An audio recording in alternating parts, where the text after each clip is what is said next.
Canadian Prime Minister Mark Carney has led the Liberal Party to a narrow re-election victory, retaining power with a minority government following one of the country's most closely contested federal elections in recent memory. It looks like right now this is turning out to be a pretty good night for the Liberals. We are not quite sure how good a night this is, but at least it looks, the projections are showing that Mark Carney has been reelected as Prime Minister with his Liberal Party, and so he'll be staying in office. When you take a look at what the Conservatives have managed to run up here, otherwise, this would be a very good night for them. If you take a look at their vote share, it would be a strong night for the Conservatives in any other circumstances. But the thing is that the Liberals have simply outrun them by a fair bit tonight, and as a result, the Prime Minister we all thought we were going to have 4 months ago, which was Pierre Poilievre, looks like it's not to be tonight. Who's voting for change for Canada? Who's voting for homes and food you can actually afford for a change? Analysts say the result, while not a landslide, marks a significant achievement for Carney in the face of strong Conservative momentum and economic unease. Despite a strong Conservative turnout, the party was unable to overcome strategic voting that shifted support away from smaller progressive parties. Yeah, so what we've got here is a two-party race, and in Canadian politics, usually the vote is a little bit more split than it is tonight. You've got some regional parties, like in the Bloc Québécois, which advocates for Quebec independence in Quebec, and you've got the New Democratic Party, which is to the left of the Liberals, and has got a fair amount of support, but is never really expected to take over national office. Those two parties have had very bad nights. And it looks like, certainly with the case of both the NDP and the Bloc Québécois, those votes are going to the Liberals. And that means that even though the Conservatives have otherwise done a good job growing their base and have had a very strong night in any other circumstances, the fact that those two smaller parties have really bolted to the Liberals has made quite a bit of difference, I think. And he's going to help make America healthy again.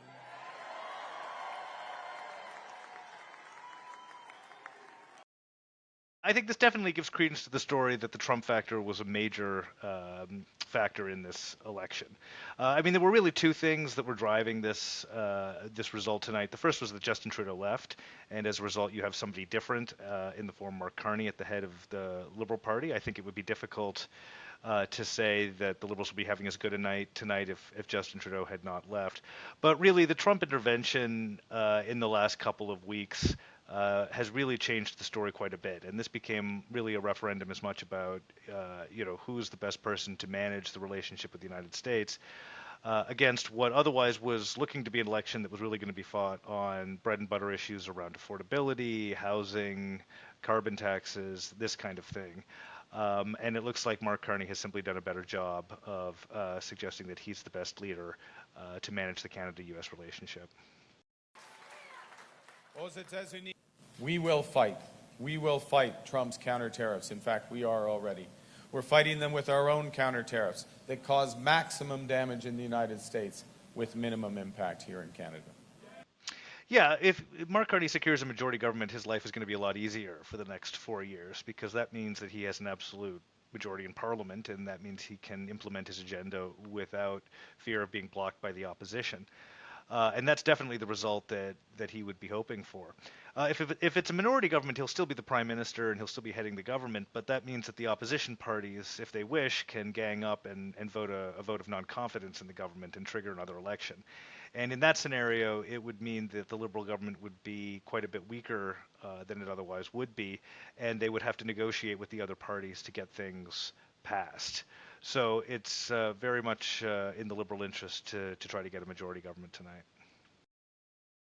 Like a lot of world leaders, he's dealing with Donald Trump's upending of the world trade relationship, and that falls in particularly hard on Canada and Mexico as well, of course, through the Canada-United States-Mexico Free Trade Agreement.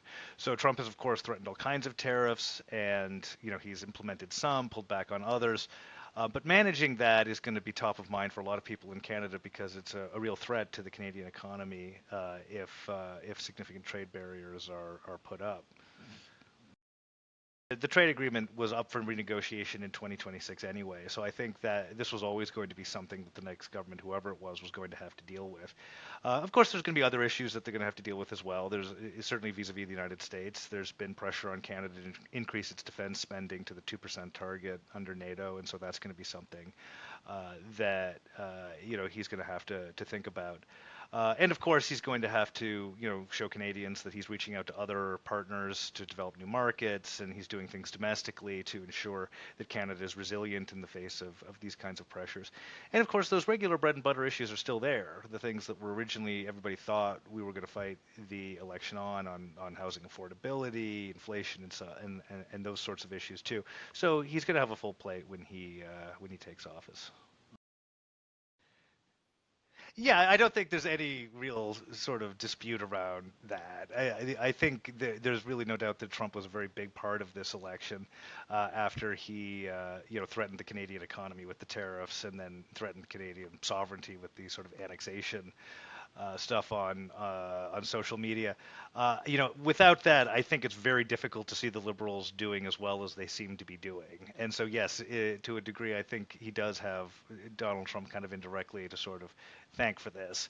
But you do also have to remember that he is kind of the change face as well, because he is not Justin Trudeau, who was heading for, all the polls suggested, a very sizable electoral defeat. So, although this wasn't completely unexpected, we had seen these huge swings in the last couple of weeks. If you zoom out a little bit and go back maybe a year or 6 months, it's an extraordinary turnaround for the Liberals. It's just huge. Nobody thought that was going to happen. But really the combination there of Trudeau deciding to go and then the intervention of Donald Trump really, I think, was the recipe for Mark Carney's success. Speaking shortly after midnight in Ottawa, Prime Minister Carney addressed the nation with a mix of gratitude, resolve, and warning. He thanked supporters across the country for backing what he called a forward-looking vision of Canada, one rooted in sovereignty, fairness, and resilience.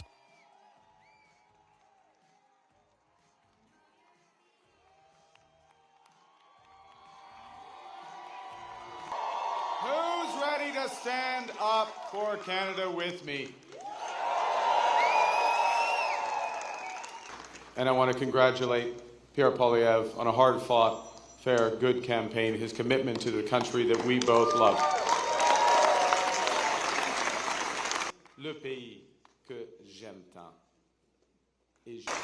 Humility underscores the importance of governing as a team in cabinet and in caucus, and working constructively with all parties across Parliament, of working in partnership with the provinces and the territories, and with Indigenous peoples. Infirmière de Joliette ou un comptable de Toronto. America wants our land, our resources, our water, our country. Never. But these are not idle threats. President Trump is trying to break us so that America can own us. That will never ever happen.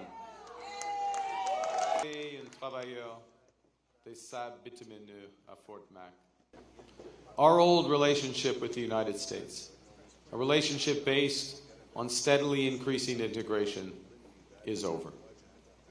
The system of open global trade, anchored by the United States, a system that Canada has relied on since the Second World War, a system that, while not perfect, has helped deliver prosperity for a country for decades, is over. These are tragedies, but it's also our new reality. We are over the shock of the American betrayal, but we should never forget the lessons. But you're going to take us forward. We have to look out for ourselves. Nous sommes maîtres chez nous. Nous allons bâtir des millions de logements.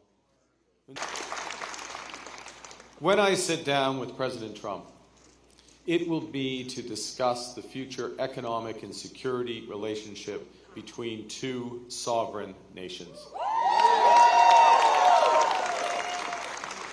And it will be with our full knowledge that we have many, many other options than the United States to build prosperity for all Canadians. A new path forward. Because this is Canada, and we decide what happens here. Your phone's ringing. Sorry, just, okay. All right. Just hang on. It's okay? Yeah. You're good. The point is that we can give ourselves far more than the Americans can ever take away. But even given that, I want to be clear. The coming days and months will be challenging, and they will call for some sacrifices. But we will share those sacrifices by supporting our workers and our businesses. Every year with an entirely new housing industry. Vive le Canada. Thank you very much. Merci beaucoup.